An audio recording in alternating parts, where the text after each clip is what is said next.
CM ಒಪ್ಪಿಕೊಂಡಿದ್ರು. ಅಂದರೆ ಯಾವಾಗ ಸಿದ್ದರಾಮಯ್ಯ ಇದ್ದಾಗ ಅಕ್ರಮ ನಡೆದಿದೆ ಅಂತ ಹೇಳಿ ನಾಗೇಂದ್ರ ರಾಜೀನಾಮೆ ಕೂಡ ಪಡೆದಿದ್ರು.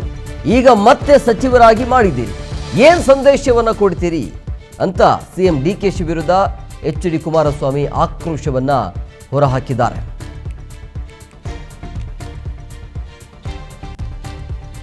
ಹಿಂದೆ ನಾಡಿನ ಮಂತ್ರಿಯಾಗೇನೆ ಒಂದು ಇಲಾಖೆಯನ್ನ ನಡೆಸ್ತಕ್ಕಂಥ ಜವಾಬ್ದಾರಿ ಕೊಟ್ಟಿದ್ರು ಅವರಿಗೆ.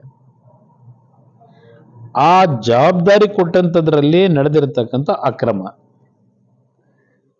ಸರ್ಕಾರದ ಆಗಿನ ಮುಖ್ಯಮಂತ್ರಿಗಳೇ ವಿಧಾನಸಭೆಯ ಕಲಾಪದಲ್ಲೇ ಹೌದು 180 ಕೋಟಿ ಅಲ್ಲ 84 ಕೋಟಿ ಅವ್ಯವಹಾರ ಆಗಿದೆ, ದುಡ್ಡು ಬೇರೆ ಬೇರೆ ರೀತಿ ಇದರಲ್ಲಿ ಅಕ್ರಮವಾಗಿ ಡ್ರಾ ಮಾಡಿದ್ದಾರೆ, ಇದೆಲ್ಲವನ್ನ ಮುಖ್ಯಮಂತ್ರಿಗಳು ಅವತ್ತು ಒಪ್ಕೊಂಡಿದ್ದಾರೆ.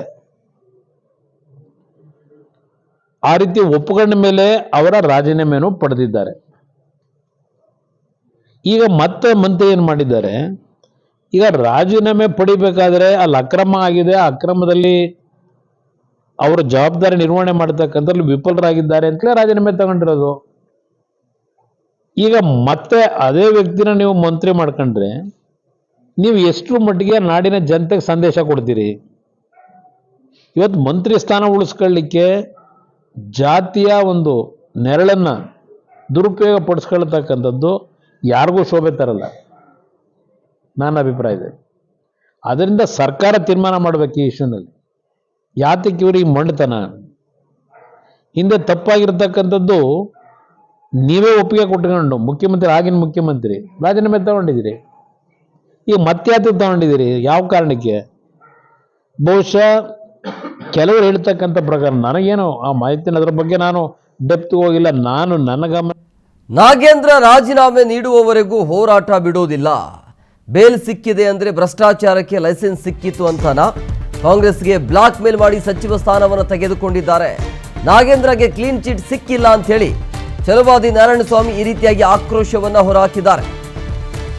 ನಾಗೇಂದ್ರ ಅವರ ರಾಜೀನಾಮೆ ಪಡೆಯೋ ತನಕ ನಮ್ಮ ಹೋರಾಟ ನಿಲ್ಲೋದಿಲ್ಲ, ನಮ್ಮ ಹೋರಾಟ ಕಂಟಿನ್ಯೂ ಇರುತ್ತೆ ಅಂತೇಳಿ. ಅಂದರೆ ಡಿ ಕೆ ಶಿವಕುಮಾರ್ ಅವರನ್ನ ಬ್ಲಾಕ್ ಮೇಲ್ ಮಾಡಿ ಸಚಿವ ಸ್ಥಾನವನ್ನು ಗಿಟ್ಟಿಸಿಕೊಂಡಿದ್ದಾರೆ ಅಂತ ಛಲವಾದಿ ನಾರಾಯಣಸ್ವಾಮಿ ಹೇಳಿಕೆಯನ್ನು ಕೊಡ್ತಾ ಇದ್ದಾರೆ.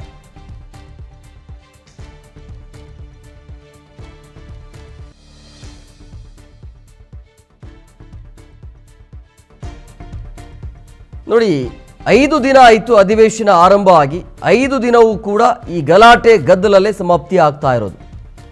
ಚರ್ಚೆಗೆ ಅವಕಾಶವನ್ನು ಮಾಡಿಕೊಡ್ತಾ ಇಲ್ಲ ವಿಪಕ್ಷದವರು. ಕಾರಣ, ಮೊದಲು ನಾಗೇಂದ್ರ ಅವರ ರಾಜೀನಾಮೆ ಬೇಕು, ಆದಮೇಲೆ ನೀವು ಚರ್ಚೆ ಮಾಡಿ ಅನ್ನುವಂಥ ನಿಟ್ಟಿಗೆ ಆ ಒಂದು ಹಠಕ್ಕೆ ಬಿದ್ದಿರೋದು. ಸೊ ಹಂಗಾಗಿ ರಾಜೀನಾಮೆ ಪಡೆಯೋ ತನಕ ನಮ್ಮ ಹೋರಾಟ ಕಂಟಿನ್ಯೂ ಇರುತ್ತೆ. ಇನ್ನು ಉಳಿದಿರೋದು ಎಷ್ಟು ದಿನ ಇದೆಯಲ್ಲ ಅಧಿವೇಶನ, ಅಷ್ಟು ದಿನವೂ ಕೂಡ ಹೋರಾಟ ಇರುತ್ತೆ. ನಾಗೇಂದ್ರ ಅವರು ರಾಜೀನಾಮೆ ಪಡುತ್ತಾನೆ ಅಂದರೆ ಅಧಿವೇಶನದಲ್ಲಿ ಚರ್ಚೆ ಅಂತೂ ಏನೂ ಆಗೋದಿಲ್ಲ, ಅದಂತೂ ಕನ್ಫರ್ಮ್, ಹಾಗೆ ಅದು ಹೋಗ್ಬಿಡುತ್ತೆ ಸಮಯ. ಆದರೆ ಇಲ್ಲಿ ವಿಪಕ್ಷದವರು ಹೇಳ್ತಾ ಇರುವಂಥದ್ದು, ಆರೋಪ ಇದ್ದರೂ ಕೂಡ, ಆರೋಪ ಸ್ಥಾನದಲ್ಲಿ ಇದ್ದರೂ ಕೂಡ ಅಂಥವ್ರನ್ನ ಕರೆಸಿ ಸಚಿವ ಸ್ಥಾನವನ್ನು ಯಾಕೆ ಕೊಟ್ರಿ ಅನ್ನುವಂಥ ಇವರ ಒಂದು ವಿಚಾರ.